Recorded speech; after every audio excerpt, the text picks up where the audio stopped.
We all dive into this cupboard. Okay, 4 grown men, side by side like a tin of sardines in this cupboard. We're hiding there for 20 minutes.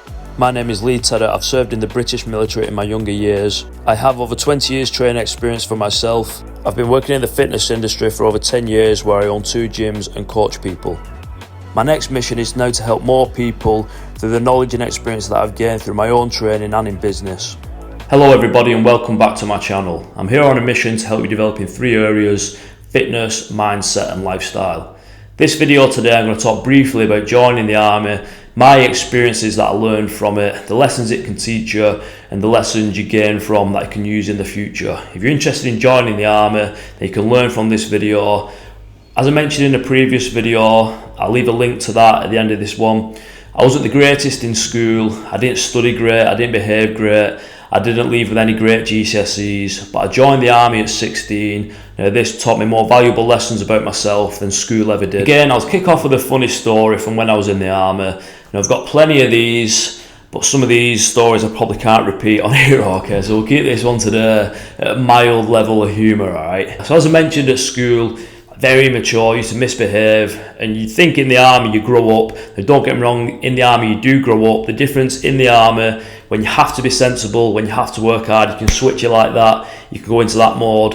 When you're kind of off duty and you're messing about with the lads, you're as immature as in school, if not even worse, okay? But this is what the army kind of teaches you as well, because when you're in dark moments in the army, you say you're out in the field, you're cold and wet, sometimes humour is the only way to get you through them situations, and normally darker the humour, the better. But again, we'll keep this one at a mild level today. So I'll paint the picture again. So on Thursday evenings, it used to be like a drinking night in the army, if you like. You used to have a squadron bar, you used to go there every Thursday. Sometimes you just have a few beers, be in bed for a sensible time. Sometimes you get carried away, end up drinking more than a few beers, and end up going into town till like 3, 4 in the morning. And obviously when army lads get together, when you get on it like that, you don't just have a few, you have more than your fair share, okay? So this night we end up going into town, 3, 4 o'clock job, get back in.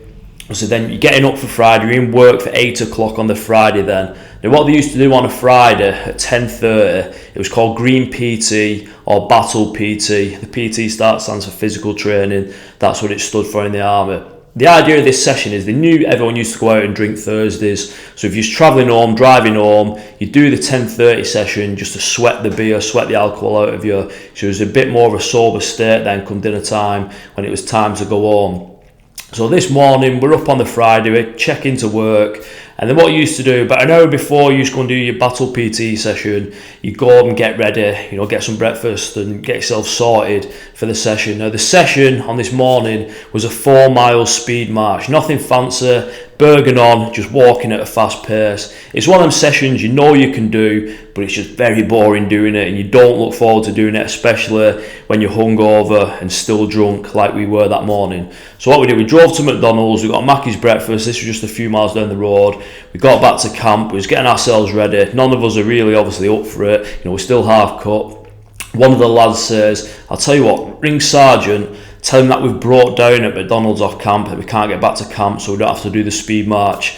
So one of the lads gets on the phone, Sergeant, we brought down, we can't get back to make PT time. Okay, no worries, just get yourself back when you can. So basically, we're wagging this PT session, okay, like your wag lessons in school, we're doing this adult version now, but in the army, okay. So we're in the room, now in the army, in the blocks, there's a 4-man room. There's 1 man in each corner, big open room, you can all see each other. You have this big kind of storage cupboard in the middle of the room where you kept all your kit. So we're in the room, obviously we're on edge, we're not supposed to be there. What they do have as well, they have a master key, because sometimes they know people miss sessions like this, people lie in, stuff like that. So this master key gets you into any room. So we're all there just chilling, talking, and we hear this set of keys, this door open. So we all jump up in panic, we think a sergeant's going to come in the room and check. We all dive into this cupboard, okay, 4 grown men, side by side like a tin of sardines in this cupboard. We're hiding there for 20 minutes, 30 minutes in case this person came in the room. Now they didn't come in the room, but that story always comes to my mind first. Like I say, you think you grow up a little bit after leaving school, but just the image of 4 grown men packed together, 20-30 minutes in this cupboard, always makes me laugh. Back to the more serious points now. So I'm going to keep these points brief today because most of you probably know a little bit about the army anyway, but they're my 3 key points, the most valuable lessons the army can teach you. Now, number 1, it teaches you how to kill people. This can be used very well later in, I'm only joking, obviously you do learn to kill people, but I've never had to use it since, luckily, okay. That was just a bit of a joke again. Alright, so again, back to the more serious stuff. Number 1 lesson the army teaches you is discipline. As you can imagine, early mornings, running, they teach you discipline because you're not looking after yourself in the army, you're looking after everybody else as well. You've got a lot of responsibility. You're holding live rifles, you're holding live weapons, and you've got to look out for each other in the army. Okay, so discipline is the number 1 thing they install into you from day 1. If someone does something wrong, you soon learn about it and you soon learn not to do it again. But obviously it's vital because without self-discipline, lives are at stake in the army. Okay, but obviously discipline, carry that into anything in the future: work, sport, training. Discipline is one of the key things you can learn and develop in life.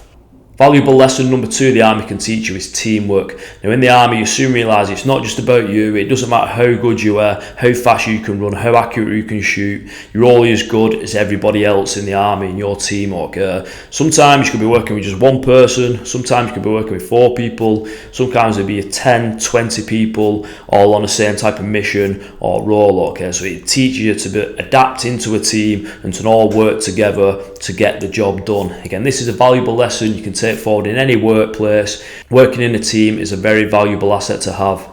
Valuable lesson number 3 is learning how to overcome different tasks in different environments, different circumstances. There's a saying we used to use in the engineers: improvise, adapt, overcome. It's a brilliant saying, and again I still want to use and apply to this day. There's no other test like the army that can throw you. There's no other jobs that will test you like the army will. I mean, there's one test in basic training, this always stands out to me as well, which is quite a funny one, but they basically gas you with CS gas pellets. So you're in this little bunker, they get you running around in it, so you're a bit out of breath, a bit sweaty. The CS gas pellets are lit, fumes coming off them. You have to take your gas mask off then, say your name, rank and number, and just stand there. But when you do this, you may have seen it on TV, on SES Who Dares Wins, eyes are streaming, can't breathe, it feels like you're choking, feels like you're going to die. You eventually jump out the bunker, you hit fresh air, that hits you again, then it makes everything feel worse, your face is stinging. So there's no other job that will test you like the army will, but it's learning to keep your head in them situations and think of the outcome rather than the situation that you're in. It's not just about getting through it, it's about doing it in the right manner, in a controlled manner, taking the right action steps. As I said, I'll keep them points brief today because I'm sure most of you can vision that and imagine the army being like that already. But for me, they're the most 3 valuable lessons the army taught me and can teach you as well. Number 1, being disciplined, being self-disciplined. Number 2, teamwork, working along with others to get the task complete. Number 3, facing different set of tasks in different environments, improvising, adapting, overcoming. For me though, personally, the most important lesson that I learned from the army, or what it makes you discover about yourself, is whether you can push through tough circumstances when they get thrown at you. Now, obviously the recruitment process to even get in the army is quite hard. Not everybody can get through the recruitment process, but then when you start training again then, or you get into basic training, it goes up levels again then. Understand the training purpose is to break you, to see if your body can stand up physically, to see if your mind can stand up mentally to the tasks they throw at you. Now everybody will have a different story through training where they got tested, and I'm going to tell you mine in this video now. So I'm going through basic training. Everything's going quite good, to be fair. I'm surprising myself compared to what I used to behave like in school. Weapon handling, physical tests, looking after my own admin, everything's going pretty smooth. So we get towards the end of basic training. And what you do at the end of basic training is you used to do a 7-day exercise out in the fields, out in the Brecon Beacons. This was in the middle of winter as well, I did mine, so the weather wasn't great. So what you do before you exercise, obviously get your kit sorted, get yourself squared away. What you tend to do is trim your toenails because you're going to be marching around outdoors. You don't want any of them digging in. Now, I'd cut one of mine too short, unfortunately. So as I'd done it, I could feel it straight away. We started the exercise, could feel a little bit of pain, but nothing much. And obviously on the exercise, you're walking around. On exercise, you're basically playing a soldier, if you like, practicing to be a soldier in a wartime scenario, if you like. But obviously it's a mental, tougher physical challenge as well to see if you can handle it out in the field for that time. So we're walking around a lot, toes hurting a little bit. By day 3, 4, it's getting a bit worse, it's getting a bit red now, and I'm taking my socks off to change them during the daytime. Now what you've got at the end of the exercise is like a 6-mile speed march, and we're in the Brecon Beacon, so you're going up hills like this at the end of the exercise. You're already tired, wet, almost exhausted then by the end of that, but that's the last big push then to get you to the finish line. Now what they do before this speed march, give you half an hour or so, they say get a brew down you, make sure you've got water, get some food down you, square your admin away, change socks is what you tend to do, so you've got dry feet, because when they start sweating and stuff after you've been walking around.